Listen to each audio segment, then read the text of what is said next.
So hello guys, now I gonna share with you how we can make sun-dried tomato, olives and capers tapenade. So you can see I already put 4 slices of sun-dried tomato. Now it's time to put capers, right? So you can see I'm putting capers. So 3.5 spoon we will use capers for this tapenade.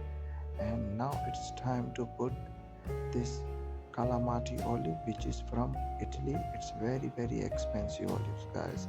It's a black olives and it's very expensive. It's a calamati olives which is world famous olives, right?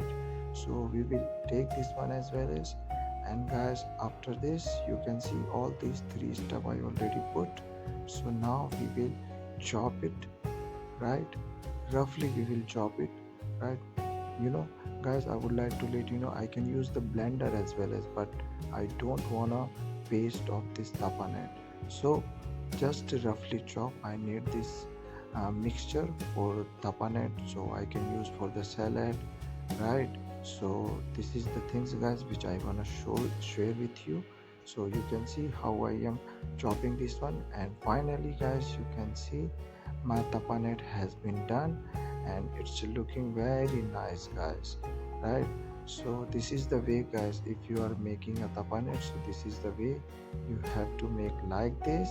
And you can see now I am pouring this one on the bowl, inside the bowl, sorry. So this is the way guys, if you want to make a tapenade, so this is the way.